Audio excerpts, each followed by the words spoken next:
Good morning, everyone, and welcome to the 34th House of Commons Standing Committee meeting on Indigenous and Northern Affairs.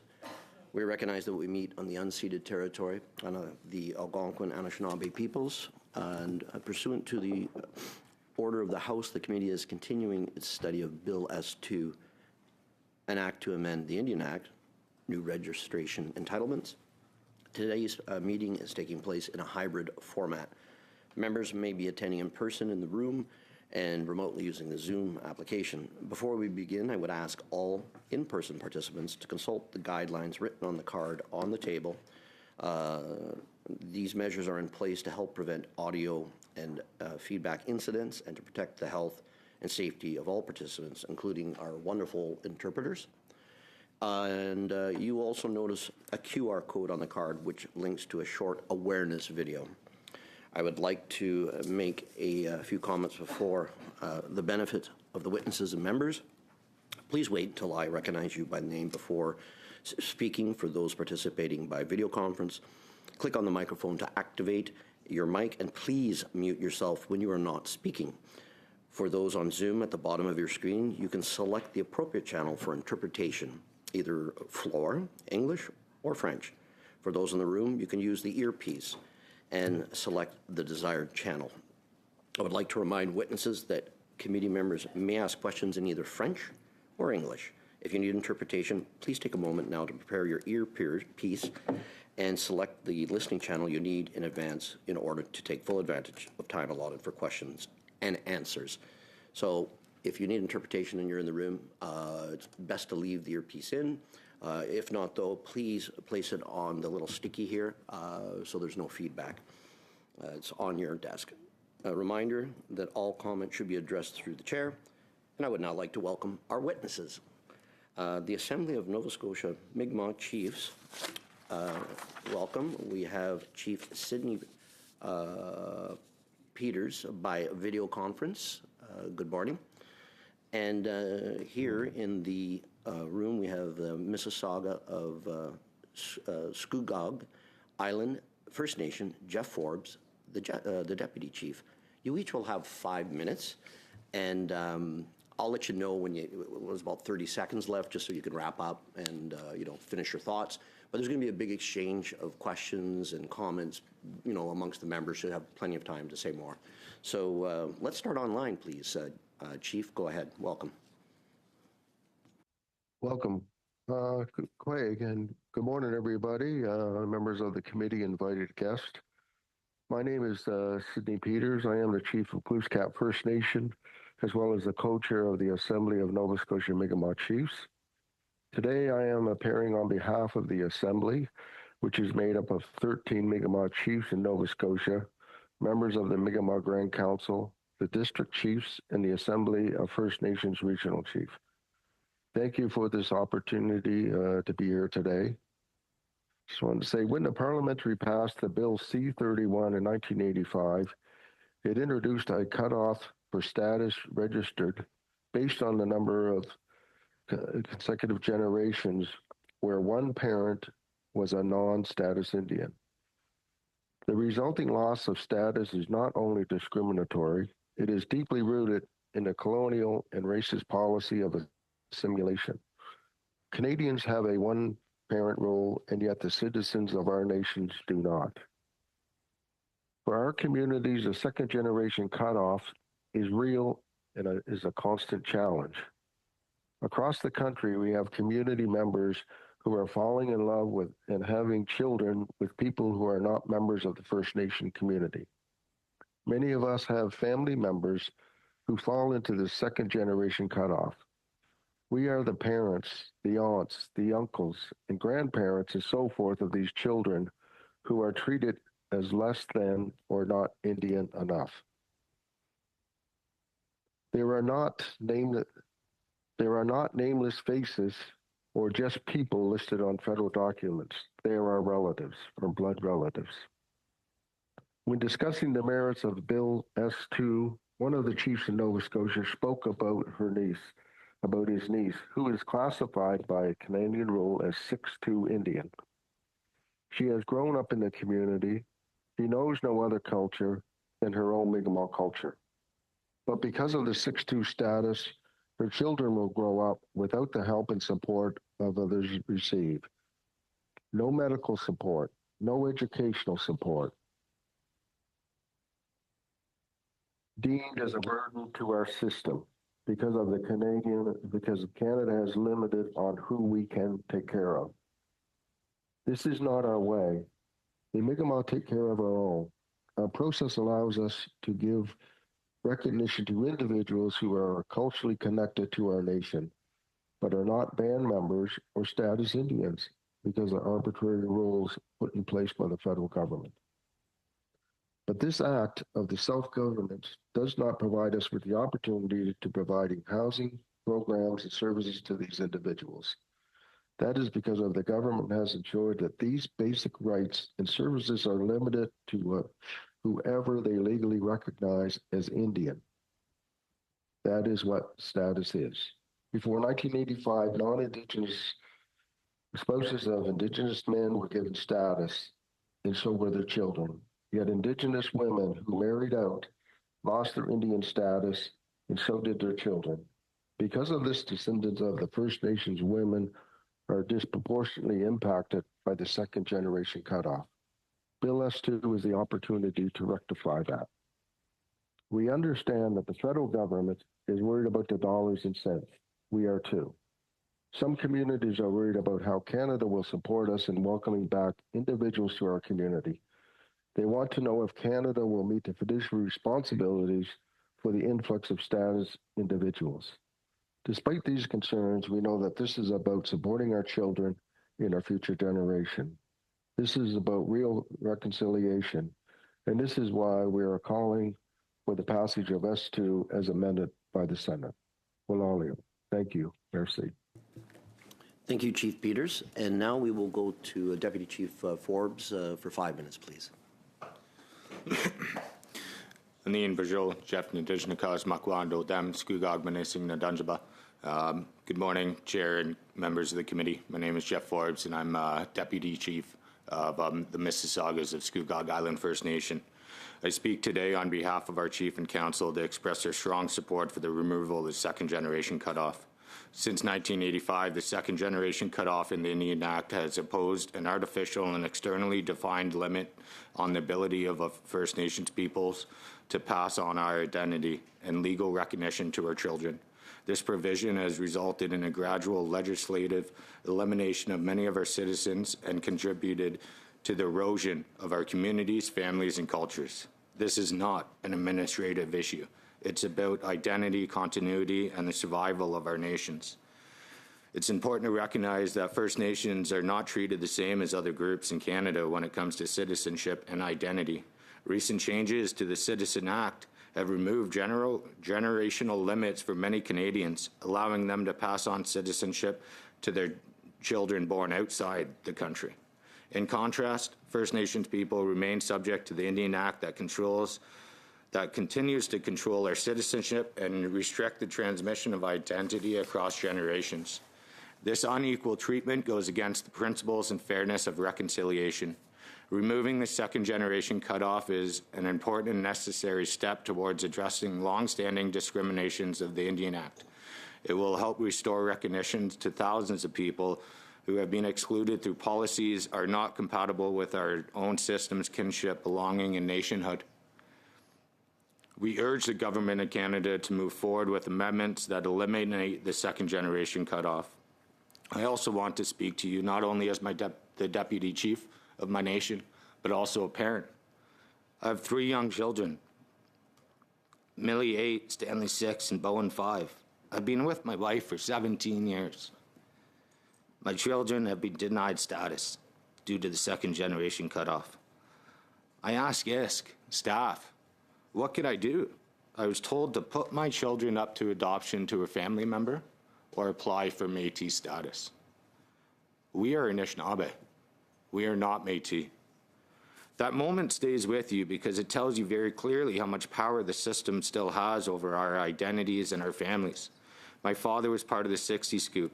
He was taken away from his family at only 2 months old. He grew up without knowing who he was, without his language, without his community, without his identity. As an adult, he went back to Scugog to try and find answers. When he walked into our original band office, 3 of our family members were sitting there. "What took you so long?" they said. My dad later applied for status. He was turned down twice. On his 3rd try, he was lucky enough to find somebody who actually cared. He was registered since birth. If he had given up for the first, 2nd time, we would have never known, and our family would have been denied our heritage. This is how much power the government has over us. Power to deny, to redirect, even to hide the truth of who we are. My father's generation was forced to hide who they were. My generation had to work to relearn it, and now my children are growing up proud and strong. They know how to make our medicines. They hunt and fish with me. They dance, they join our ceremonies, and they take leadership roles at their schools, celebrating the Anishinaabe ways. They're confident in who they are. We are Anishinaabe. Their generation will bring us full circle, but under the 2nd generation cutoff, the government does not recognize them. They're being told they don't belong. We are Anishinaabe. My kids won't be able to follow the same footsteps in leadership as I do. They will not have the same opportunities and exercise their role in their nation. The minister said more consultation is needed. Respectfully, we do not agree. There has been many decades of studies, engagement, consultation, and discriminatory impacts on the Indian Act's registration provisions. We don't need more consultation. We need action.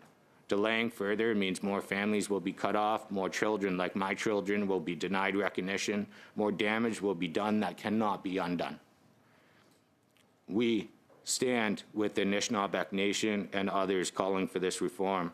This is about fairness, it's about recognition, and it's about ensuring that future generations are not legislated out of existence. Miigwech. Chief Miigwech, Deputy Chief Forbes. And so we're going to go to first round of questions to the Conservatives for 6 minutes. We have MP Moran online. You have 6 minutes, please.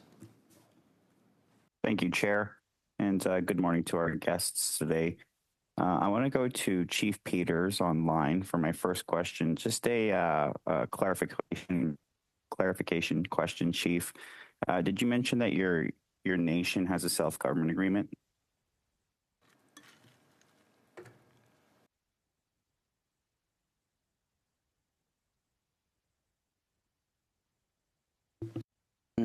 Mute, Chief. So please unmute yourself and start again, please. I apologize for that. No, that's quite all right. No, we were actually working on that with all 13 communities here in Nova Scotia. So that is in our future goal. But as an Assembly Nova Scotia Chiefs, we all come together once a month and work on issues or concerns that impacts all the Mi'kmaq here in Nova Scotia. So everybody's part of that in the Assembly. Thank you for that clarification, Chief. It's my general awareness that other self-governments have one-parent rule, even going back to the 70s for self-government agreements. Would it be your intention to negotiate a one-parent rule in the long run should you guys get self-government? Yes. Yes, it is. That's one of the things that communities are on as well. And there was one thing that trying to identify exactly who we are, because we know that we need to work on that. We should have somebody else telling us who we are. Point of order. I'm sorry. Can we ask the witness to speak louder? Okay. Thank you. Is please. that any better? Go ahead. Say a couple more words, please. Yeah. Is that any better? Can you hear me now? Laurie? Can you hear me now? It's still faint. Oh. Put the boom right beside your mouth and then just speak louder, please. Okay. How's that? Is that better? Laurie's giving you the thumbs up, please. Thank you.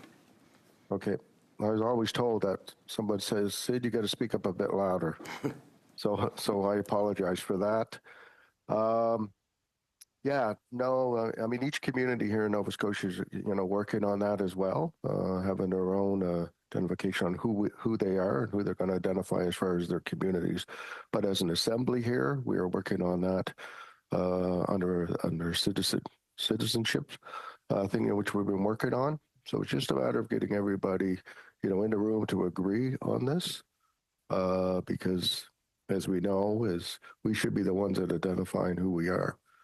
And we should have the federal government identifying who we are. So that's what we're working on. Absolutely. Thanks, Chief. And a question, the government has talked about reconciliation for the better part of 11 to 10 years now. They've decided under this current government to endorse the United Nations Declaration on the Rights of Indigenous Peoples. They have spoken about nation to nation. If they keep the second generation cutoff, are they living up to their words if they keep that cutoff there? Okay, what was the last end of it? Sorry. If they say all these things about UNDRIP, reconciliation, and nation to nation, but they keep the second generation cutoff, are they staying by their words? Yeah, no, well, we're not confident in that, that's for sure. I know that they talk about, reconciliation, but is it really truly reconciliation in regards to, consulting with us? I think that's really, really important. I mean, some of the issues and concerns that we've seen, even when the bill 5 went through, it was not much, consulting that even took place there. But having said that, I'm not 100% confident that that's what happened. We've been around for many years. I mean, like you said, it's been a while since things have been passed. When they adopted UNDRIP, and where are we actually now? And in regards to the change, how many changes has actually taken place between the Truth and Reconciliation that took place, and how many of those have actually been approved to date, and how much has been worked on it? I mean, even this in regards to how long it's been taking about consultation. I understand there's about 240 sessions that took place in the discussion of S2, and they still want to talk more and more about it. But to me, I think that the amendments in which the Senate has put forward, I think that they should be considered for sure. So. Thanks, Chief. Okay. I'll go to Deputy Chief Forbes. One of the great injustices that we've heard in this discussion is that leaders of their own communities, we've heard from a number of them, at least one or two, have said that the chiefs of their own communities, that their children are not recognized as a part of their communities because the second generation cutoff affects them. So can you clarify that that's their current position with your own children, Deputy Chief? That's correct. My mother is non-status. My wife is non-status. So that means my kids are affected by the second generation cutoff rule and are not eligible for status. And you are the Deputy Chief of your nation? That's correct. You mentioned your father was part of I think you said it, you had some great words, discovery, a generation of discovery. You're a generation of relearning, and your kids are, how did you put it, Sir Deputy Chief? But how did you refer to your children as the new generation? My father's generation was forced to hide who they were. My generation had to work to relearn it. And now my children are growing up proud and strong. They will be the generation that brings us full circle.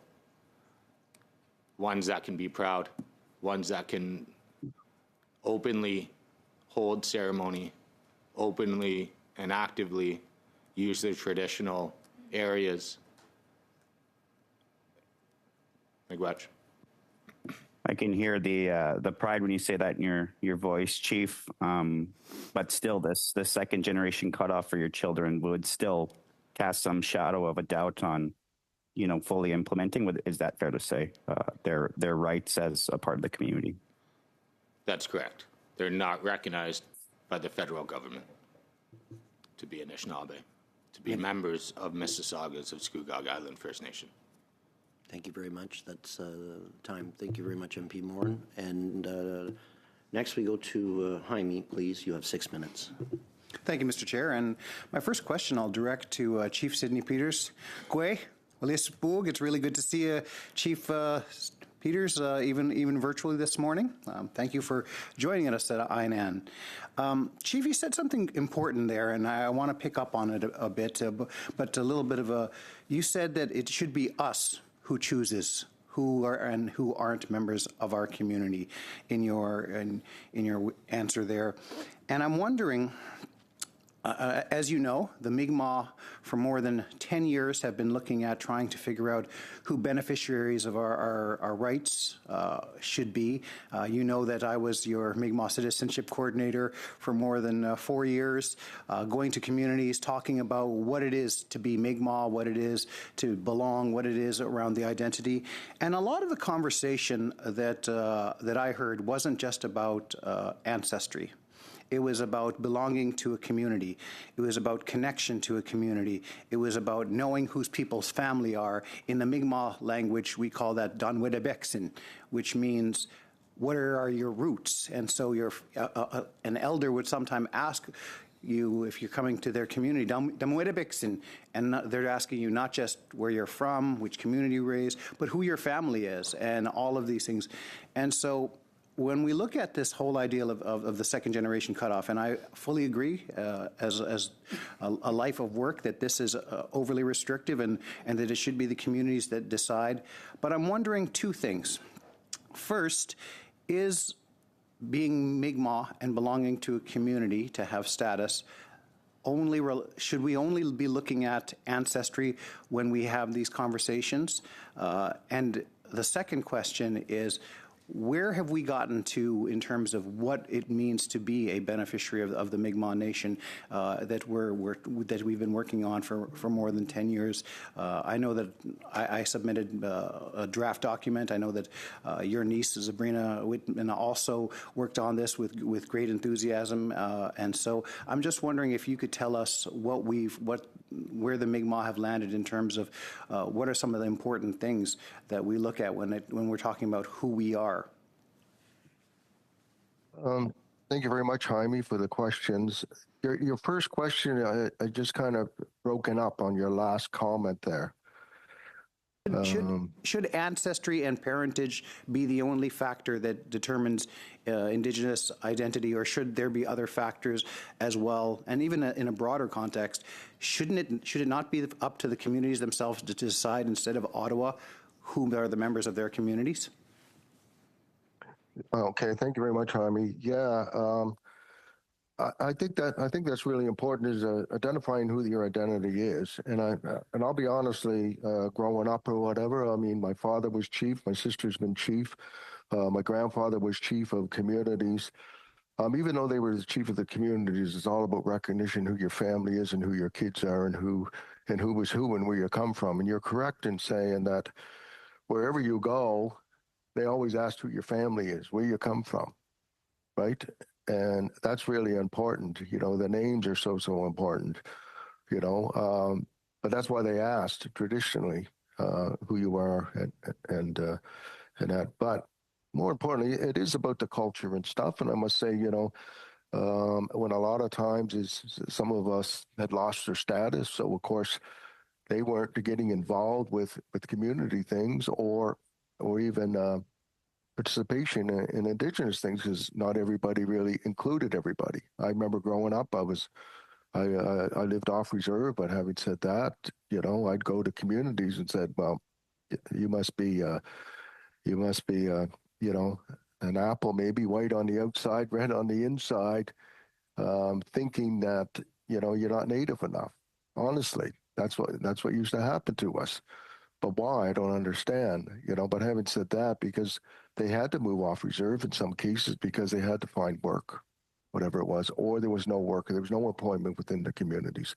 I honestly think Indigenous people or whatever, you're Indigenous no matter where you live, whether you're on reserve, off reserve, you know, because of the Indian Act has put us in these situations. That's where the problem occurs. But having said that, in regards to there's things about money, there's always about the money issue. You know, they're always talking about it's a money issue or whatever. And some of our communities have concerns about that because we're not receiving enough money now to support our communities and what really truly is needed. We're running out of issues in regards to our land. Our land base is too small, the additions to reserve. But having said that, you know, understanding who we are and what we are, and I'm similar to you know, our colleague there on that's presenting.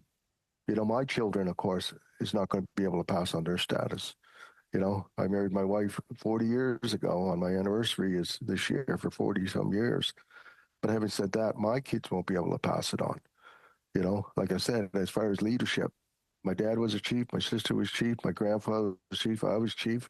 My kids might be interested in that. But if this continues, then they won't be eligible to even participate because that's the way it's set up, is they won't be able to run for office, which is unfortunate. But having said that, their children won't even be able to recognize that. You know, but honestly, you know, if I really think being First Nation, you know, I often think going back to reality. Do I go back to my grandparents or to my parents and said, "Oh yeah, mom and dad, our kids are no longer Indian." So what does that mean? I mean, it's unfortunately they both have passed on now, but I can't imagine how I would, you know, address that to my parents and say, "No, they're no longer Native. What about everybody else?" I mean, there's people out there, like we said, and we've seen it, where others have gained status and they continue to grow on that, but ours don't. I just think it's so discriminatory. You know, it's not fair to our people. We do know how important economic development is in own source revenues, but you know, really, it's again, Jaime. You know, I like these questions, but where are we on citizenship? And you and Sabrina did an excellent job when you were here working on this. But one of the biggest issues that we run into as First Nation communities, the priorities, identifying what is a priority. It seems like every time we go to a meeting, something else pops up, whether it's, you know, cannabis, whether it's medical health, whether it's policing, whether it's reserve creation or mental health, whatever it is. There's just so many, and it's a big thing. You know, even we find at AFN, there's so many issues and concerns, and what you guys see that, you know, in the government level, there's so many concerns is trying to address them all. Thank you. You know, And Chief, happy anniversary to you and your wife. 40 years is a very special anniversary, so thank you. Okay, next, bonjour, Deputy Gill. 6 minutes, s'il vous plaît. Good morning, Ms. Gill. 6 minutes. Thank you, Chair. Thank you, Chief Peters. And thank you, Deputy Chief Forbes, for your testimony. I believe that you both agreed on the fact that S2 will have huge impacts, negative impacts. Deputy Chief Forbes, you said that finally what's happening is that an entire population is disappearing and the legislation remains very colonial. I have the impression not that we're repeating ourselves, but that everybody really is presenting the same reasoning. Everybody wants this bill to go through quickly without further consultation. So we're very happy to have you with us, and I'd like to give you time to tell us in a few words, Mr. Forbes, what the impact will be. Mr. Forbes said the system had a tremendous impact on identity when it's actually we who should be deciding on our own identity. Mr. Forbes, what are the impacts and what can we do quickly? And Chief Peters, after that, please tell us as well. Mr. Forbes. Thank you much. The impacts, I'll only speak for Mississaugas of Scugog Island First Nation. We currently have 254 members. Removing the cutoff will allow us to steadily grow at 7 to 10%, to 78 by in 5 years. It allows our members to be members of our community, to be accepted, to be able to learn and pass on. In our hearts, we are Anishinaabe. The federal government does not see us that way. So you're having a group of young children now again, after all the past that we can talk about, but we're doing it again to our children. We're telling them that they do not belong. We're telling them that they don't have access to their language. We're telling them that they shouldn't have access to their ceremonies, and that, you know, that's what the federal government is telling them, not our home communities. Our home communities are doing everything we can to continue our traditions, to continue our cultures. Our language is coming back in our young ones.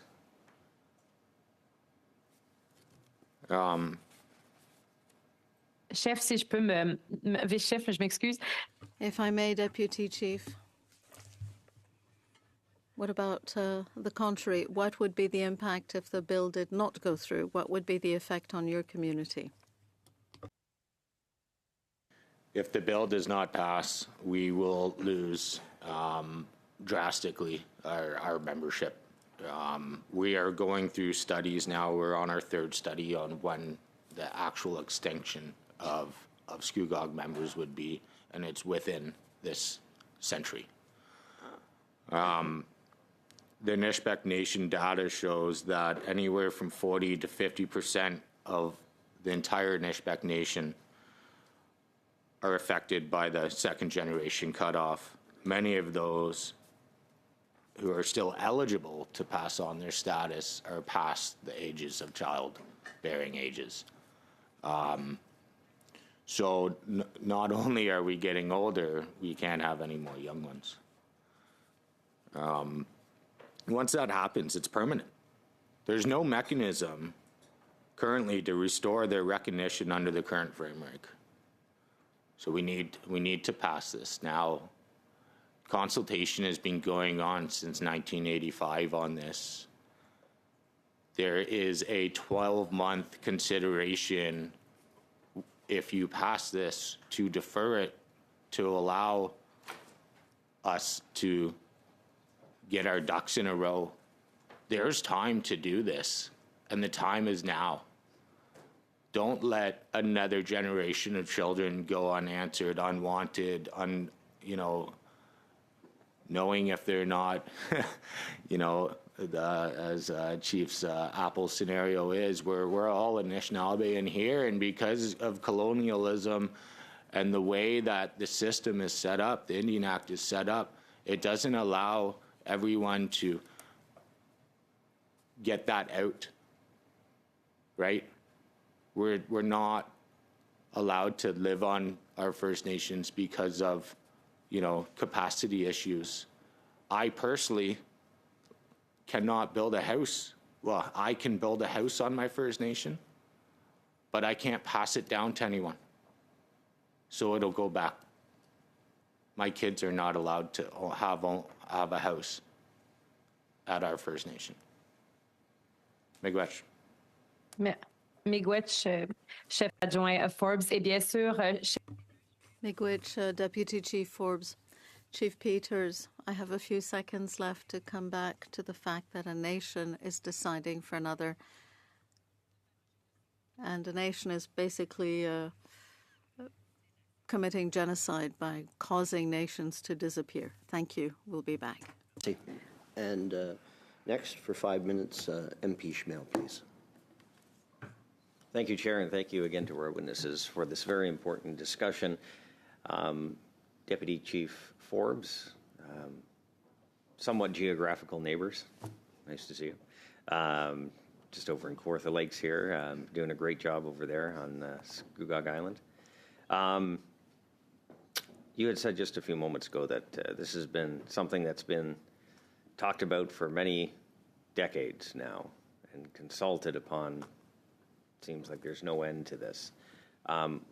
What has been the obstacles, or the reason that you know of as to why this was never addressed since, what you said, 1984, I believe you said? Yeah, 1985. 1985. When it came into effect on the Indian Act, on the change. Mm-hmm. There's been many obstacles over the years. that have been brought forward by, First Nations as well as the federal government. And I do not agree with the federal government when it comes down to dollars and cents. Allow us to have our ATR process. Allow us to have our land to build economic certainty for our nations. Allow us to have our membership grow, because we are Anishinaabe. We are the first peoples of these lands. We know how to. We have land sitting at Scugog right now that we cannot do anything on, and invasive species are taking over. How is that okay? We buy back land at fair market value. If you buy it, it changes to your name tomorrow. We have to wait 20 years. We know how to look after our lands environmentally. We know how to do the assessments. We know how to revitalize our lands. Allow it back so we can do that work and make our communities prosper. Very much. So in kind of our area that we both live, right? You have Rama, Hiawatha, Curve Lake, and many more. Are they? Do you know? Are they feeling the same pinch that their nations could be extinct within? You said within the century, I believe you said.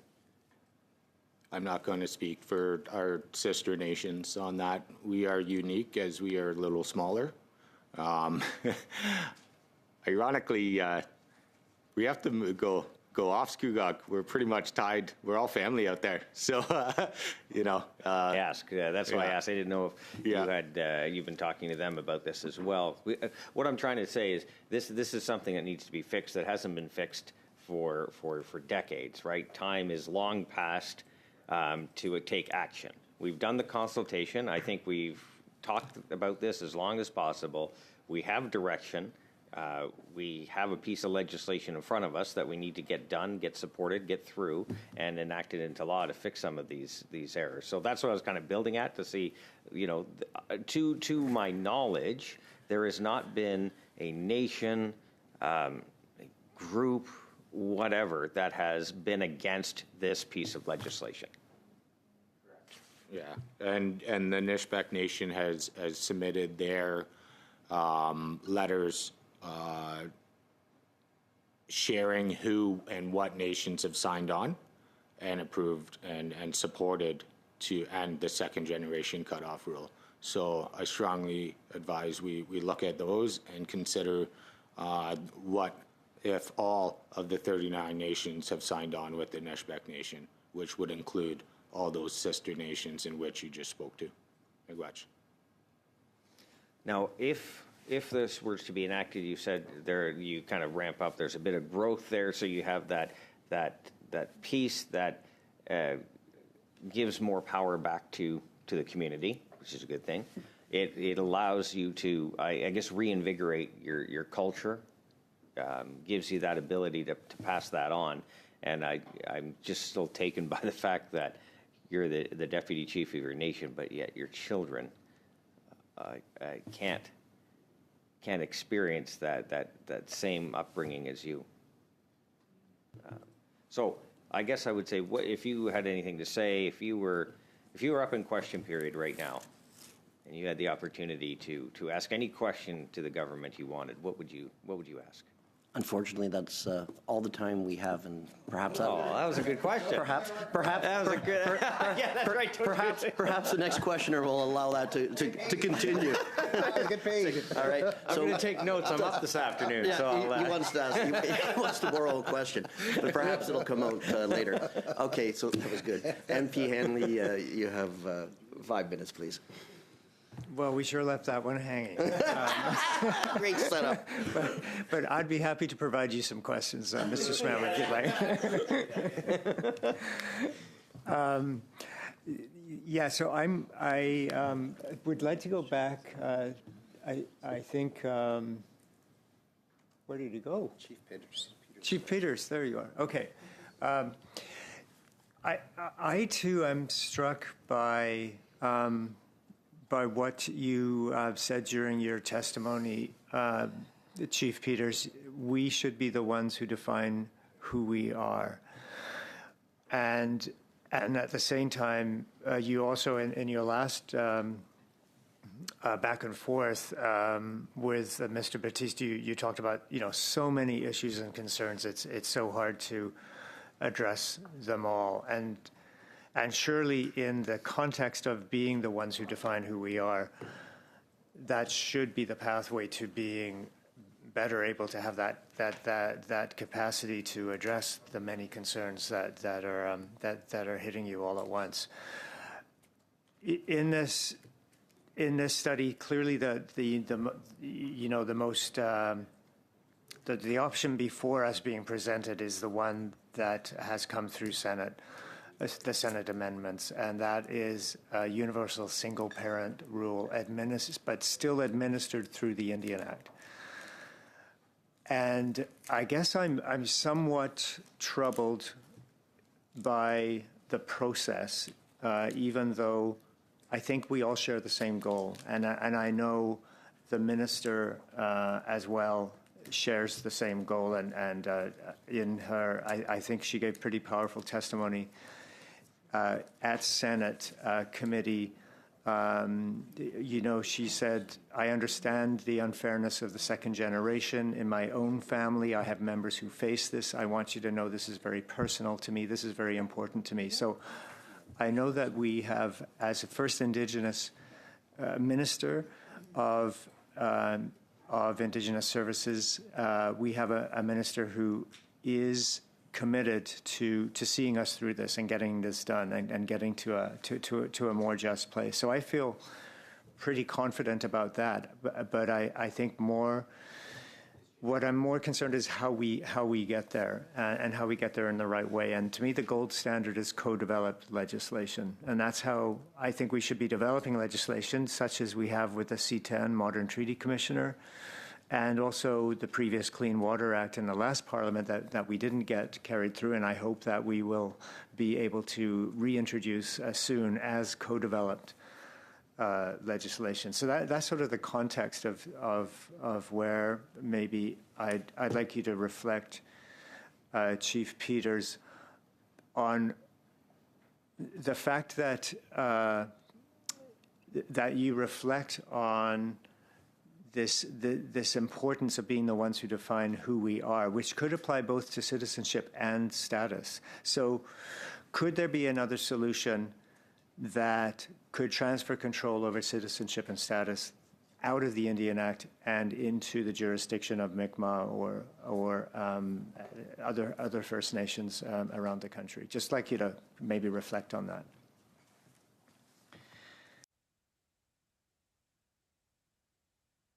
So thank you very much for that. I just think one of the things, we should recognize, of course, the Mi'kmaq, of course, as you mentioned, choose the reality of who we are. But of course, government relations with us define who is status. This is the only way to ensure our kids get the access they deserve. That's what we have right now. But of course, government policies, are the reason our kids don't have connections we need to do for the best, to bring them home. But as you mentioned, that at the Senate, I understand, out of when the Senate went to a vote, there was 533 First Nations that support the Senate out of 634. That's pretty substantial amount. And I don't know, we only get a few of us that really present. But taking those numbers into consideration, and I think that the federal government needs to take those into consideration when they're voting on this. But also the other thing I just want to talk a bit about is I'm not 100% sure on what the numbers of immigration is that comes into our communities. In one sense, we're getting rid of a nation, but we're bringing in other nations within Canada. If we do such a comparison on those numbers, because I know there was always an issue about dollars and cents. And as I mentioned in ours, we're concerned about the dollars and cents as well. And that's a big issue. And that's a much bigger issue within some of the communities is how are we going to support everybody. But even like what Harvey did say, it's not about just a support and whatever, but it's about a nation and identifying who you truly are, and having another nation determine on who you are. That's the difficulty. And I think that it needs to be more consultation prior to making these decisions. But having said that, thank you very much, Chief. That's okay. All the time we have. Thank you. Deputy Gill for 2.5 minutes, please. And that'll be the last question and answer time. Merci beaucoup. Thank you, Chair. I'll come back to the question put earlier, the one we didn't have time to get an answer for, the question to Deputy Chief Forbes. If you had a question for the government, what would it be? I would have one. I would ask the government, if everyone agrees, and if the minister agrees, why not just put this to the vote right away? But I'll leave you with what your question would be. Miigwech.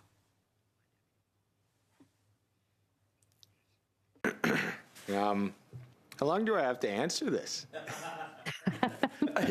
Yeah, you have 1 minute and 30 here, but in the House you have like a minute.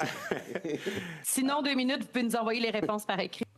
If not, you can always send the answers in writing. I'd like to reconvene with my chief to send that in to our MP and in writing. This is me speaking from my heart. What is the federal government going to do with yet another generation of children that have been systematically taken away from their communities, from their culture, from their traditions, from their languages? Because it is coming. It's here now. And the effects you're going to see in the next few years. It's the same circle that has been done since residential schools. That's from my heart. But I'll allow my chief to send one in to MP. Miigwech. Chief Miigwech, and thank you very much, and thank you, Deputy Gill, for that. And thank you to all our witnesses for sharing your testimony, but also your families with us today. So, Chief Miigwech. Il me reste pas une minute, Monsieur le Président. Don't I have a minute left, Chair? I'm sorry, I thought I had 1 more minute. But if you have a quick comment you'd like to make, go ahead. Peut-être la demande, peut-être juste Perhaps I'll just repeat to Chief Peters that he can, of course, also respond in writing to my 2 questions, since we're so short of time.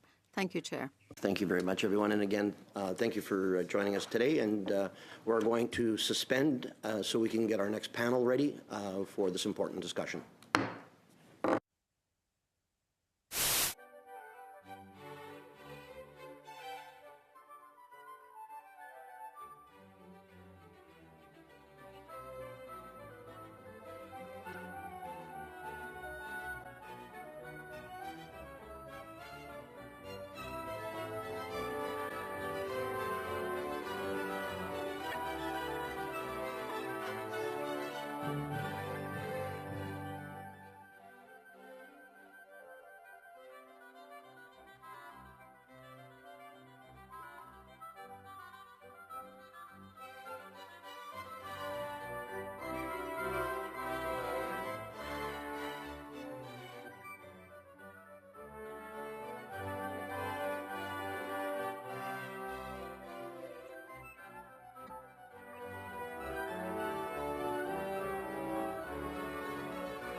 I would like to resume, and I'd like to make a few comments for the benefit of the new witnesses, both online.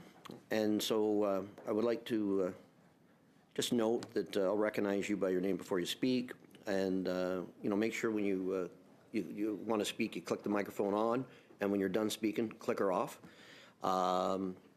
And at the bottom of your screen, for those on Zoom, you can select the appropriate channel for interpretation, either floor, English, or French.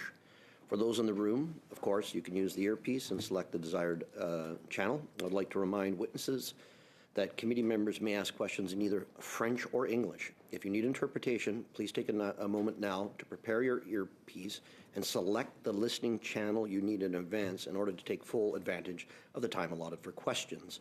A reminder that all comments should be addressed through the chair, and I would like to welcome our witnesses. As an individual, we have Drew Lafond, a lawyer. He is again on video conference. Welcome. And Thunderchild First Nation, Delbert Wapas, Chief, by video conference. So let's begin with Drew. You will have 5 minutes, and I'll let you know when you have about 30 seconds left, just to, so you can wrap up your thoughts if you need to. So thank you very much, Drew. Go ahead. Thank you, Monsieur, for the opportunity to speak today. I'm here before you today to present a clear and urgent message. The federal Indian status and Indian register system must be replaced by a legislative mechanism that enables First Nations to exercise exclusive jurisdiction over citizenship and belonging. What I wish to convey in my remarks today is that continuing to allow Canada to define who does and who does not belong to a First Nation is not merely a policy failure. It's constitutional deficiency, a human rights liability, and a sustained act of colonial control over Indigenous identity. The current registration regime under the Indian Act places decision-making authority over identity and belonging with the federal government rather than with First Nations themselves. This regime has entrenched sex-based and intergenerational discrimination, disproportionately harming the descendants of First Nations women who were historically excluded under earlier provisions of the Indian Act. The consequences of this have been profound. Families have been taught to measure themselves using Canada's rules. Divisions have deepened between status and non-status people. Women and their descendants have experienced a loss of identity, culture, and increased vulnerability. Many individuals have been made to question their own legitimacy and belonging. These impacts have not only fractured communities, but have also contributed to the conditions that place First Nations women, girls, and two-spirited people at greater risk of violence. I respectfully submit that while immediate remedial measures, such as eliminating the second-generation cutoff rule through a single-parent rule, are legally compelling and urgently needed, they are not a complete and durable solution if they operate as a permanent federal definition of belonging. Without mechanisms that enable First Nations to assume jurisdiction over citizenship and membership, any reform risks entrenching a new unilateral federal identity regime rather than advancing First Nation self-determination. Even well-intentioned federal reforms may amount to what the Indigenous Bar Association has described as a lateral infringement, where Canada remains the final decision maker on First Nation identity without any ability of First Nations to assume jurisdiction or citizenship. My concern is grounded in constitutional law. Canada's continued unilateral control over Indian Act status constitutes a prima facie infringement of Section 35 of the Constitution, as it interferes with Indigenous authority over belonging and displaces Indigenous legal orders. Such an infringement is difficult to justify where Indigenous-led citizenship governance is a viable and less rights-impairing alternative. My legal analysis is unequivocal. A legally viable solution must satisfy the Charter of Rights and Freedoms, Section 35 of the Constitution Act, and the United Nations Declaration on the Rights of Indigenous Peoples, as given domestic legal effect through the United Nations Declaration on the Rights of Indigenous Peoples Act and the Canadian Human Rights Act. Taken together, these instruments require that any legislated solution avoid arbitrary federal limits on status transmission, eliminate ongoing sex and lineage-based discrimination, recognize and operationalize Indigenous authority, not merely consult on revised federal rules and avoid permanent federal control over citizenship, respect self-determination and free, prior, and informed consent, as any solution imposed without consent replicates assimilationist practices, protect First Nation jurisdiction over membership, subject to sex equality guarantees without recolonizing governance, and reduce systematic discrimination without forcing First Nation citizenship disputes into colonial human rights forums. Transfer of control is strongly aligned with Section 35 principles because it removes Canada from the role of defining Indian and relocates authority over citizenship and belonging to First Nations themselves. It's also the strongest and most direct alignment with UNDRIP because of the decision to assume jurisdiction rests with Indigenous nations themselves. Finally, I wish to emphasize the critical importance of sequencing. I acknowledge the tension between the urgency of immediate relief for individuals currently excluded by the second generation cutoff and the time required to design and implement a comprehensive jurisdictional transfer. But the experience following Bill S3 demonstrates the risk of delaying relief while consultation and policy development unfold. My recommendation is to implement a single parent rule immediately as a transitional measure paired with a statutory commitment and defined timeline to introduce an opt-out First Nation citizenship framework. Legislative frameworks such as Bill C-92 provide a useful operational analog under which Indigenous governing bodies give formal notice of their intention to exercise jurisdiction to engage in coordination processes and to bring their laws into force with the force of federal law. In closing, I'd like to say colonial control over identity must be replaced with First Nation governance grounded in fair procedures, adequate resources, and clear transition rules that protect both individuals and communities. The legal analysis, constitutional imperatives, and the human cost of inaction all point to one direction. The time has come for Canada to enact legislation that recognizes First Nations' inherent jurisdiction over citizenship, provides the institutional and fiscal support necessary to make that jurisdiction real, and begins the long overdue process of returning to First Nations what was never Canada's to take, the authority to determine who belongs. Thank you. Those are my submissions for today. Thank you. Thank you very much, Drew. And now we will go to Chief. You have 5 minutes, please.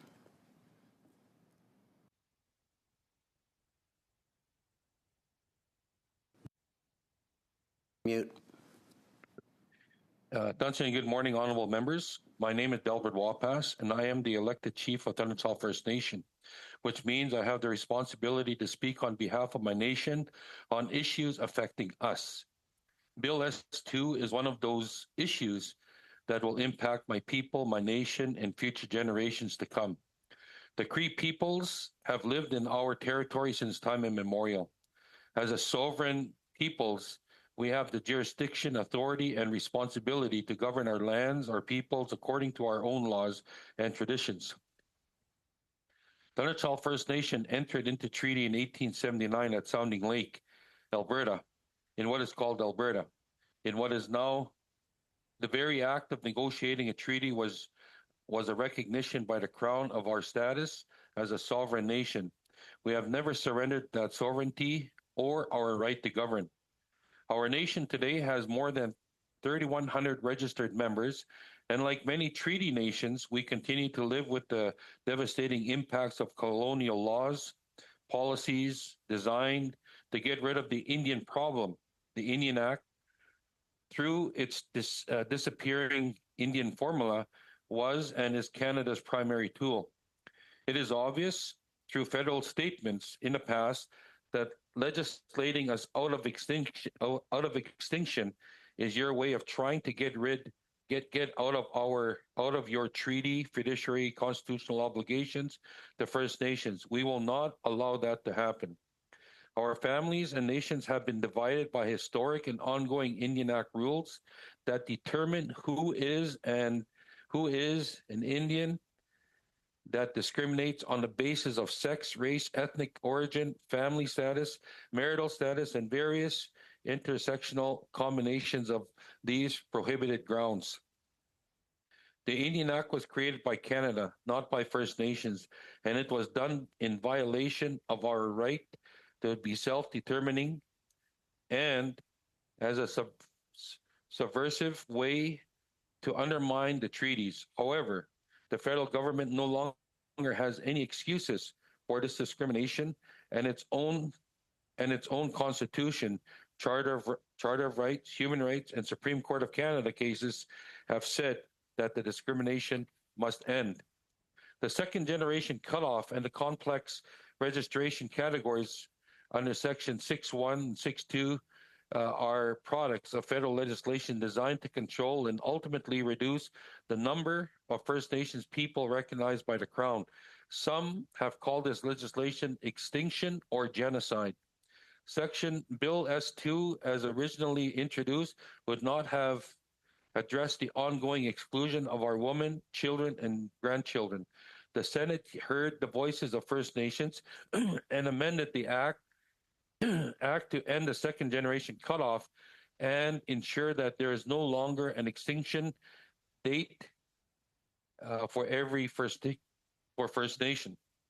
As I stated in my letter, we support Bill S2 as amended to end the discrimination in Indian status, which has been found to be a root cause of murdered and missing Indigenous women and girls. This is a critical step in the short term. However, in the long term, Canada must get out of the business of deciding who our people are. Only we have the sovereign jurisdiction and authority to do that. Some First Nations, like Thundersall, currently determine their own membership. The majority do not. That is Canada's discrimination, and not only must it address Indian status, it must compensate our people and First Nations who have been impacted. Once Canada fixes its mess, then we can transition to a system where First Nations have the exclusive authority to determine our own citizenship rules without the worry of inheriting Canada's liability. The current consultation process misses the mark again. We have consulted on the issue of Indian status for 40 years and have repeated our concerns over the second generation cutoff and ongoing sex and race-based discrimination to no avail. Each time Canada amends the Indian Act, knowingly leaves in the discrimination, yet asks what we think over and over. Endless processes is now what the duty to consult requires. It requires that you act on the voices of First Nations. Canada cannot use consultation as a weapon and ignore our voices. It also cannot maintain the discrimination in Indian 30 status seconds, Chief. and claim. Go ahead, keep going. Claim to come. For Nahio people, belonging is not based solely on federal categories of administrative law. We have the word wakutuan that talks about kinship, and the real issues, real concerns, is related to housing, infrastructure, education, health services, treaty land entitlement, membership, governance, and community. So, in my closing comments, pass Bill S2 as amended by the Senate in the short term, provide immediate funding for First Nations, transition to a process that recognizes First Nations jurisdiction over citizenship belonging, ensure any reforms respect treaties, treaty rights, Indigenous, Nahio laws, and the inherent right of self-determination. Thank you. And first up, we have MP Morin for 6 minutes, please. Thank you, Chair, and thank you to our visitors today for coming to testify. I want to go to Mr. Lafond first. I certainly agree the bigger long-term picture is recognition through Section 35 and more definition through that mechanism. But you also referenced the United Nations Declaration on the Rights of Indigenous People as well. The current Liberal government has developed legislation to recognize that and to guide them, and they've said it for a number of years. Article 9 of the Declaration says, Indigenous peoples and individuals have the right to belong to an Indigenous community or nation in accordance with the traditions and customs of the community or nation concerned. No discrimination of any kind may arise from the exercise of such a right. Would you say that the current government is living up to its commitments under UNDRIP, or is it being hypocritical in terms of its application of such things?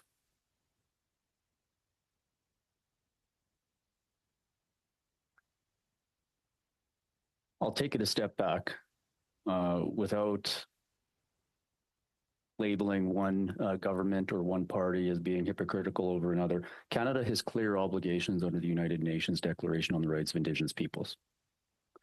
And that obligation is to align federal laws with Indigenous self-determination through consultation and cooperation under the United Nations Declaration on the Rights of Indigenous Peoples Act. So that's a clear obligation that arises under legislation, and continuing a known discriminatory transmission rule is inconsistent with those obligations. So implementing a single parent rule immediately, which is what's contemplated under the current draft Bill S2, I would say expressly as an interim, non-definitive federal measure, while enacting a consent-based opt-out pathway to First Nations exclusive jurisdiction over citizenship would honor those duties. I don't see that step being taken currently in the legislation. Thank you, sir.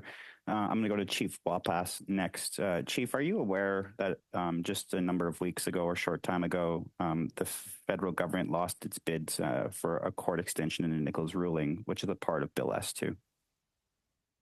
Yes, yes, I am. So current indications are, this has been in development has been the second generation cutoff in particular has been going on through consultation since 2023, according to the government's own website. The Nichols Court case was started even before that. And here we are in INAN with no end in sight when it comes to getting rid of the second generation cutoff and quite frankly, dealing with the Nichols ruling itself. The government has given no indication in the last number of weeks since this on what they're going to do next. Can you speak to how how does this make you feel as a chief on the current direction of the government? Do you think that there is a path forward? Are they still continuing to confuse on what their next steps are? Well, I think that we need to this definitely needs to come to an end. It's clear in regards to what we want as First Nations. I know in Thundertall First Nation, it's we look at the various legislative regimes that are out there. Also, the United Nations, the expert forum on the rights of Indigenous peoples just told Canada to pass Bill S2 as amended by the Senate and the second generation cutoff. So we are of the same opinion as well. We are in the same position. We don't appreciate the fact that to this day that we are still being controlled by, and membership is still being determined by, as opposed to 100% by our nation, despite the fact that we are a Section 10 band, with our own membership code, our own membership board, and the independence that exists. So for us, in Thundertall First Nation, it's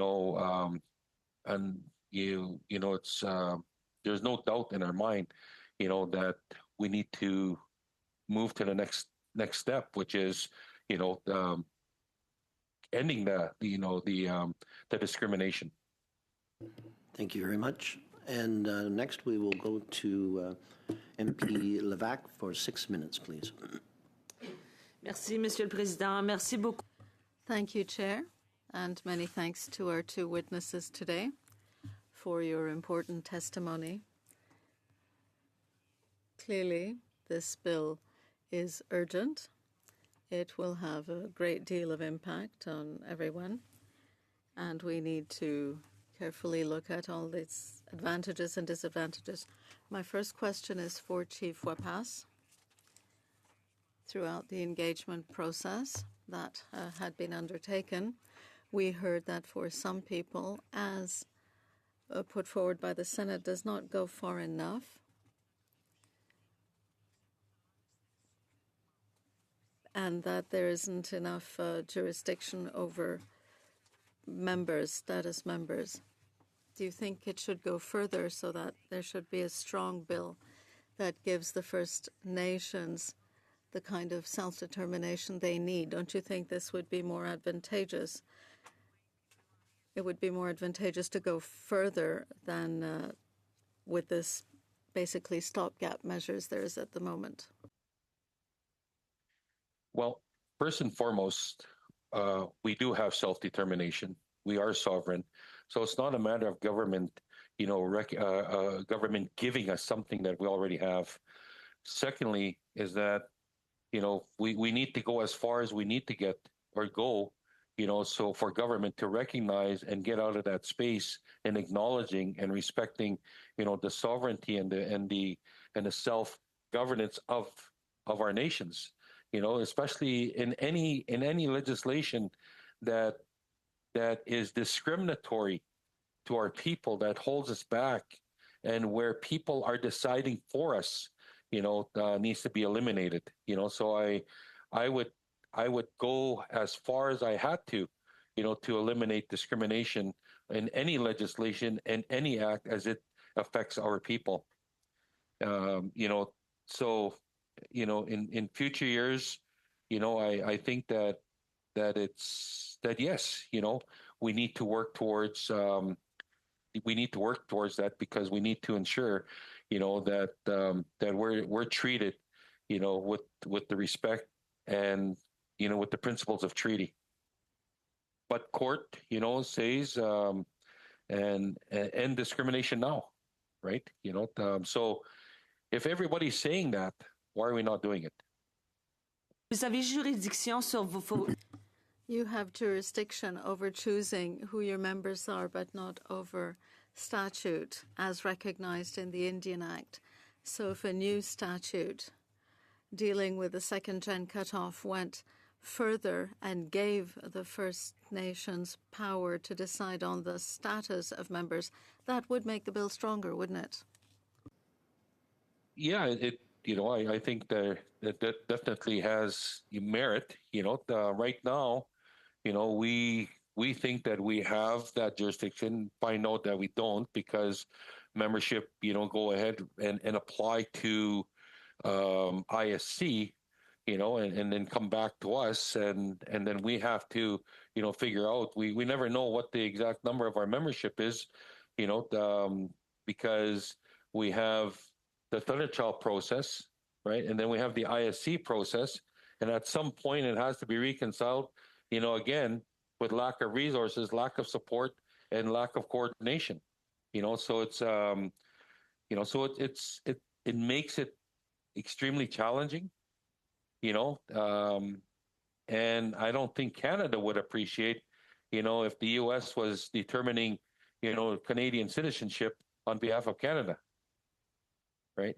So it's, yeah. So that, to me, we really need to recognize and acknowledge, the sovereignty and the self-government of our communities. It's just more delays. Je vais tourner mon attention maintenant au maître Lafont. Mr. Lafont, if I understand correctly, you sit on a committee that's currently examining submissions from First Nations during the formal engagement process launched in 2023. So many First Nations believe the single-parent rule is a solution, perhaps a partial solution. You did say in your testimony that there should be an engagement to ensure that the authority over status is given back to First Nations. The process is drawing to an end, and the advisory committee you're on are looking at other solutions. Don't you think that here we have an opportunity to genuinely come up with a bill that deals with all issues tangibly and in the short term, rather than waiting and going through temporary measures with the possibility of amending them later? We're looking at all this now, so why not go all the way?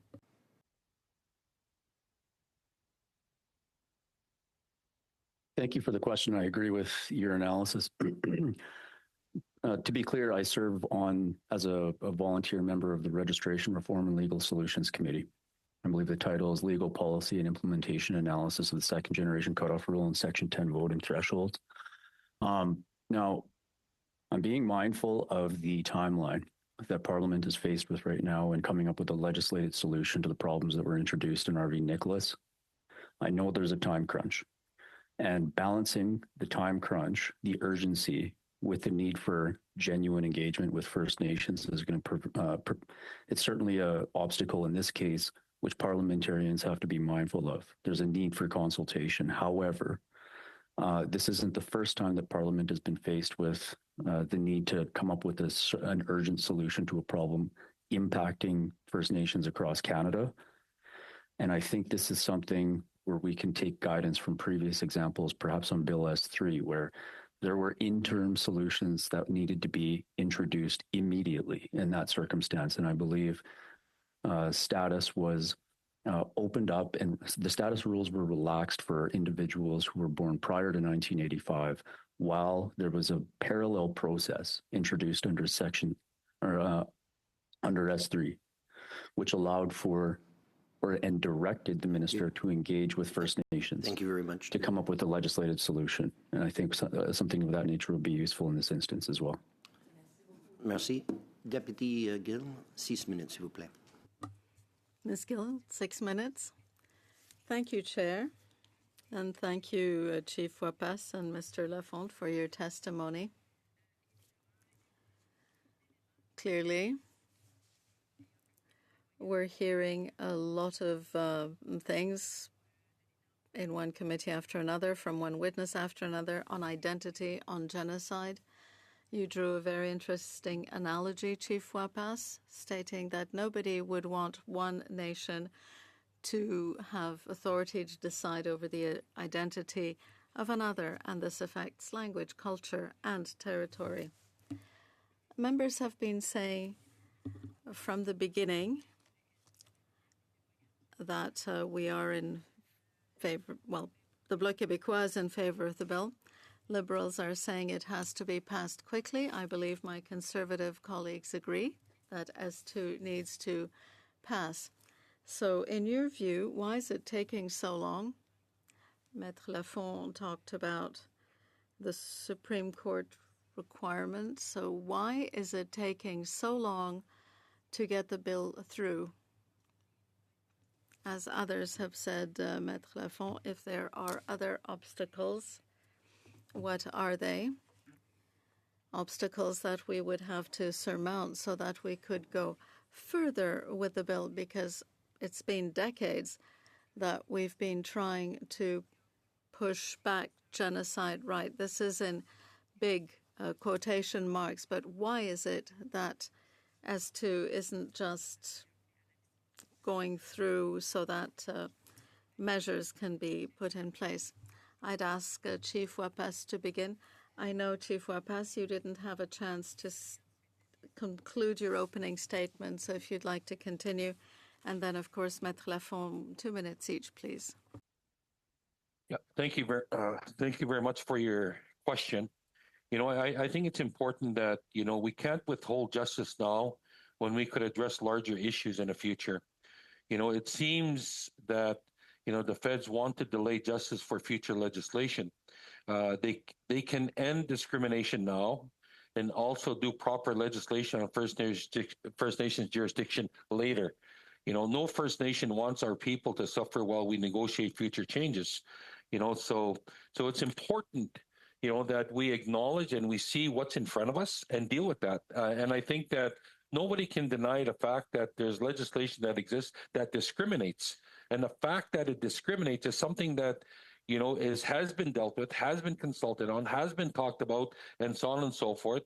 And, you know, the courts and the United Nations and so on and so forth have all supported that this is what should happen. So we can deal with that on the immediate. And then in the future, as time goes on, with statutory timelines, we could deal with the rest. Thank you. Drew? Without repeating Chief Wapas's comments, I agree entirely, and to build off of my previous submissions, this isn't the first time there's legal precedent for this. Hold on a minute in the case for a second, Drew, please. Deputy Gill, you had your hand up. Is that... Oui, merci, Monsieur le Président. Je voulais tout simplement... Thank you, Chair. I just wanted to point out that I was waiting for the end of the interpretation before speaking or listening to Maître Lafont. I wasn't able to hear the end of Chief Wapas's answer. Sometimes there is a lag before I can respond because I need to wait for the interpreter to finish. In fact, the same thing applies to every witness who has to listen to the interpretation.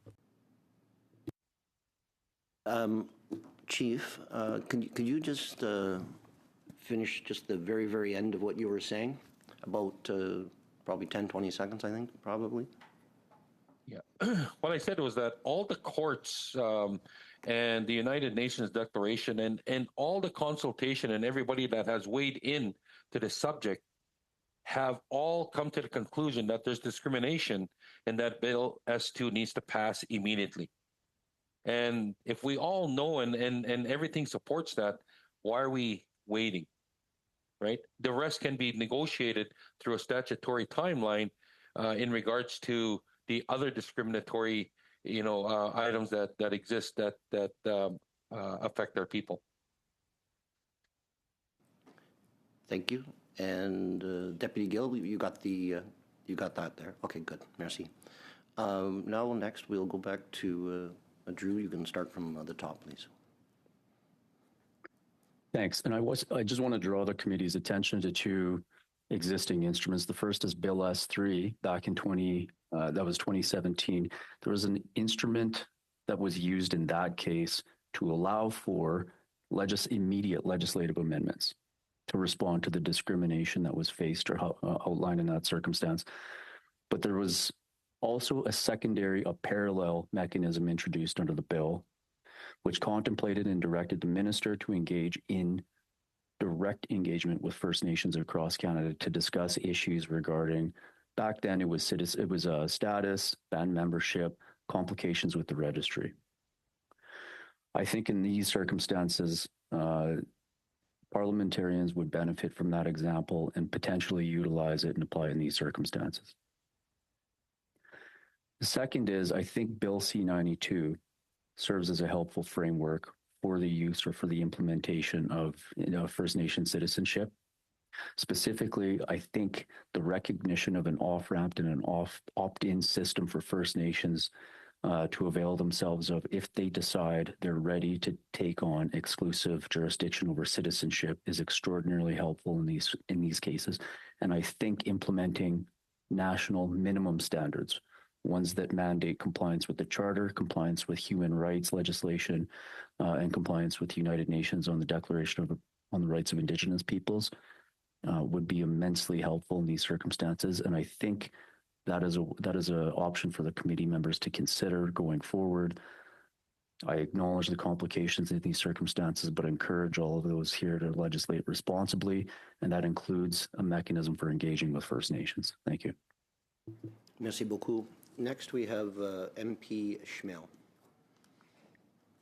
Thank you very much to our witnesses for this very important discussion. Maybe I will start with Mr. Lafond, if I could. With the recent denial of the government's request for an extension on Nicholas, the Indian Act Registry, from what I can tell, will now or potentially be different in BC compared to the rest of Canada. What effect do you think that will have?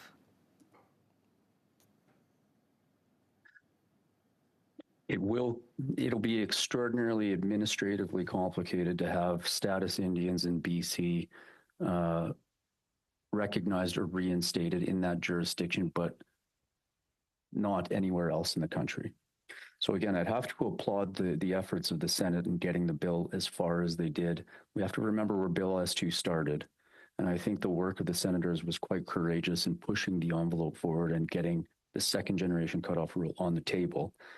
And I think it's important that the bill in its current form continues to make its way through the House to pass, but with more legislative mechanisms in place, recognizing the need for a process and binding timelines for creating an option for First Nations to exercise their jurisdiction exclusively over Indigenous citizenship. And we heard in the last panel, there was a deputy chief here from Scugog Island that said if no changes are made, they could see the extinguishment of their people within this century. And there are many more that have said the exact same thing. There is some urgency here, right? There is some urgency. You said it just a few seconds ago that we need to get the government to move on this. So I guess how if we delay this any longer, we're just going to see this problem get worse. You would agree? Well, I have 15 seconds here, so take as long as you want. I think I have 2 minutes. You have a lot of time left still, MP Schmel. 2 minutes and 30 seconds. The BC Supreme Court's refusal to extend a legislated timeline, I think in this case, I don't read that as a reason to delay addressing other unconstitutional or discriminatory provisions in the Indian Act. If anything, it's just the opposite. I think what the courts emphasized was that they expect timely, good faith compliance. They won't indefinitely accommodate legislative inaction in these circumstances. So I think further delays are not only, I don't think, an inconvenience, but I think it's certainly something that might throw into jeopardy the momentum that's already been put into motion by the Senate's proposed amendments. And I think introducing at a minimum the second generation cutoff rules be eliminated. I think that's required, legally mandated, but I also think it needs to be coupled with a parallel process for recognizing First Nation jurisdiction over citizenship immediately. Well, when I read the news that the courts just denied the extension, obviously everyone's reading into this is up for interpretation, but mine was the government or the courts see that S2 is making its way through the process. S2 kind of is ahead of the curve in a lot of these issues that have been ongoing for decades. When I read it, it was like, well, the court's basically saying S2's in progress, no more extensions, just get the job done. And I don't know if that was your view as well, or what did you take from that lack of extension? As I mentioned earlier, I view it, again, the court was underscoring the need for timely good faith compliance with the Charter of Rights and Freedoms. Indefinitely delaying that relief, I think, was going to do further harm, and I think only heightens legal risks for the government in these circumstances, and that's on multiple fronts, as I had mentioned in my submissions. Thank you. You have like 15 seconds if you want to make a comment. I was just going to ask the chief to respond, but that's okay. Thanks. Next, we have Jaime for 5 minutes, please. Thank you very much for your testimony. I think that we've heard from a plethora of learned witnesses and good witnesses the status quo is no longer acceptable, and that we really need to move past the second generation cutoff. But what I've heard, I think, from both of you is that S2, as it is currently written, is a partial fix, but not respectful and true to Article 33 of UNDRIP that says that nations should decide who their membership is. And my belief has always been, as a Mi'kmaq person, that Ottawa has no business being into the business of determining who members of communities are. Do you guys share the view that this S2 is currently written is a partial fix? It's good to get rid of the status quo, but does not really return membership and status in communities to the communities themselves and the nations that are self-determining? Just short answers, please. Drew, you can start. Thanks, Mr. Batiste. I don't see any mechanism within BLS 2 currently which would allow or empower First Nations to take back exclusive authority or jurisdiction over citizenship, and that's one of the bill's weaknesses. I think certainly something that needs to be addressed immediately. And again, we can look to previous examples such as Bill S3 in 2017 as a legal precedent for guidance on that point. Delbert? Yep. No, I concur as well. I think, I believe that anything that prohibits, takes away any right that we have as a self-determining nation, doesn't do justice to, to support who we are. From a sovereignty, from a self-determining perspective. Back in the day, we determined who our membership was. Back in the day, there was no legislation that came in and said, you are this, you are that, and so on and so forth. You were born who you were, and that's who you are. All the other nationalities don't have anybody that tells them, or legislation where it's legislated to tell them who they are. If they're German, if they're Japanese, if they're whatever, that's who they are. When it comes to First Nations people, you're 6'1", you're 6'2", and you're going to lose your status, so on and so forth. And I don't think that's proper. I don't think it's right. So any legislation that, if short of that, definitely has to be addressed in a very good way, very respectful way, and a very honest way. And so when we come from the perspective of Wahutuin, which talks about relationships, talks about kinship, and so on and so forth. And how that is defined is that's exclusive authority within the family system, within the clan system, within all the systems that are governed, right from our lodges right to our existence as peoples. Thank you for that, Chief, and I really appreciate the fact you bringing it back to the language, as I've, when talking about this citizenship and belonging, I always bring it back to the Mi'kmaq term "Dan Wedebek Sin" that said, you know, it's not just about who your ancestors are, but where you were raised, how you were raised, what your values are, which community belongs to, which communities and families have accepted you. And I think that's the conversation that needs to happen. And I think that that's where, and Drew, I'd love to have a great conversation with you on what exclusive jurisdiction looks like, because I think that one of the things that we have to put safeguards of is potentially abuse by, you know, people wanting to purge voters lists to say, well, I don't like that family's point of view. They didn't vote for me in the last election. Maybe we don't need them as part of this community. And so we got to make sure that we have First Nation-led solutions to that. And that's, I think, where we need to move forward on. But my last question is ancestry the only thing that we should be looking at to determining, you know, status? Is ancestry the end-all be-all? Because even the Pauli test for Métis said that it's not enough. Ancestry has to be there, but there also has to be this connection to a community, and there has to be acceptance by that community. And that's worked out in terms of cases in New Brunswick, the Akers case and Levine case that said that someone who doesn't have a status card can still practice their rights if they pass this test. So I'm wondering, just briefly, is ancestry the full scope of what we need to consider when talking about who should be considered a status Indian? Unfortunately, that brings us to time. But Drew, you can provide that in writing to us, please, and it will be considered by our committee as testimony as well. Thank you. Because my preamble was too long. A little bit. Okay, Deputy Gilles, I'm sorry, we are at the 2.5 minutes. Oui, je sais. Yes, I know. Thank you, Chair. To conclude on this last round, I will leave it to Chief Wepas and Maître Lafont to feel free to tell us what they would like us to focus on at the end of their testimony. Please go ahead, Chief Wepas, and then Maître Lafont.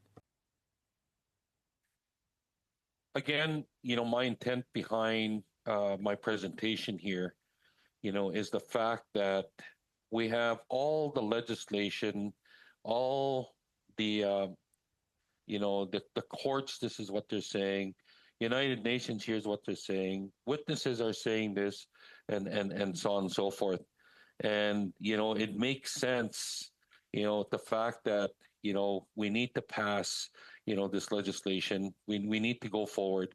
Anything that needs to be dealt with can be dealt with down the road, you know, but we don't need to hold this up.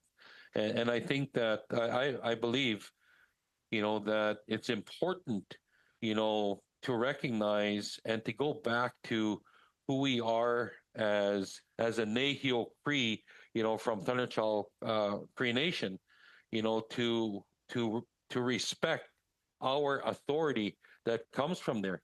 Otherwise, we have, because of the discriminatory legislation that exists, our people in our own communities discriminate our people as well.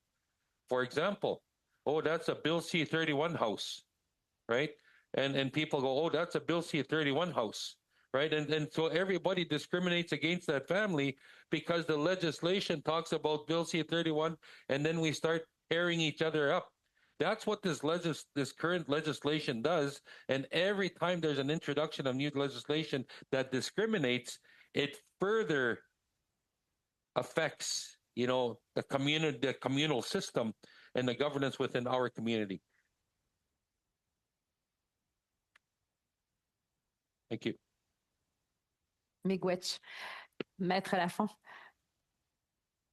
Excellent. I have 10 seconds left, I think. Yeah, but very small amount. Go ahead. I think there needs to be a national conversation on the implementation of national minimum standards. that should apply to the exercise of jurisdiction over citizenship by First Nations to address Jaime's previous point. Okay, well, thank you very much. And I'm going to recognize Lori online.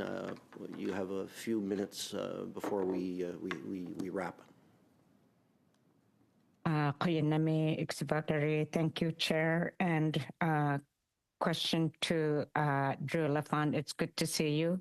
It's been a couple of years since we've seen each other during the Indigenous Bar Association days.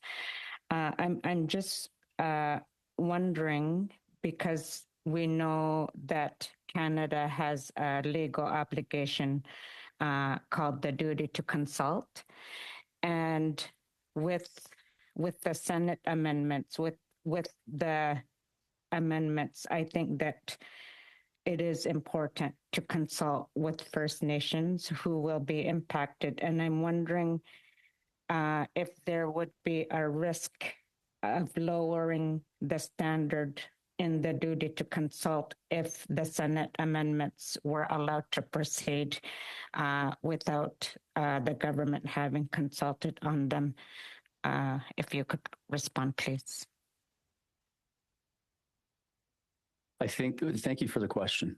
Again, this goes to the heart of what I believe and what I speculate may be the reason for delaying the implementation of Bill S2, which is the Minister, Golmasti, making comments to the effect of she has a duty to consult, which I would put back to the members of the Senate, is that the position of the government that there is a legal duty to consult when legislating, or does it take the position that there is a legal duty to consult that's triggered when legislating in respect of the rights of Indigenous peoples? Right. So if, for example, one of the things that we're discussing is that the way that the Senate added the second generation cutoff in the amendments. And we know that there's been different impacts and different solutions, like the first generation that we've been hearing from different witnesses about. There have been different solutions that have been offered to address the second generation cutoff. So in that regard, is it not more important to make sure that there is more consultation to ensure that we do finally have legislation that ends the discrimination that we're talking about? I think it's heightened in circumstances of citizenship. I think the standard of free, prior, and informed consent applies, not just consultation in these situations. I think any legislated solution must respect FPIC. I certainly think it's something that's imperative in these circumstances when something so central to First Nations as the idea of belonging and citizenship is at stake. I think that consideration should be heightened, which is why I think a legislated off-ramp, which gives First Nations that ability, that long-term lens to be able to have that off-ramp to exercise exclusive jurisdiction over citizenship, I think is the best legislated solution in these circumstances. Okay, thank you. Finally, if I do have a bit more time, I did want to ask you about your appearance at APA and what you described as the opt-in framework for exclusive jurisdiction.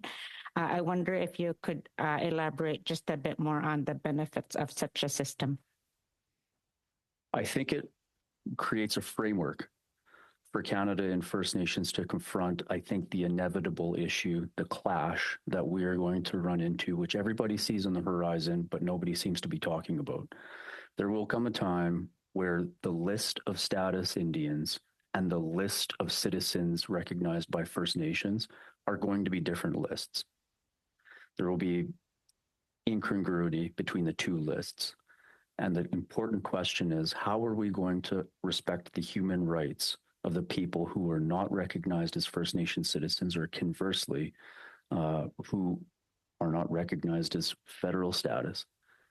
This is going to be something that we, from a funding standpoint, From a human rights standpoint, these are important conversations that we need to confront, and I think we need to set the stage and establish a forum for that discussion to happen. Thank you. Thank you very much. And Chief, I see your hand up, but we're at the end. You still can submit things in writing, and that goes to both our witnesses, that if you have further things on your mind today or tomorrow, you can send in writing, and it's equally considered. So I wanted to thank both our witnesses for their testimony. It was very helpful today. And that brings us to the end of our question and answer period. And I would like to thank every member of the committee. And we're going to terminate. So thank you very much, and have a great day.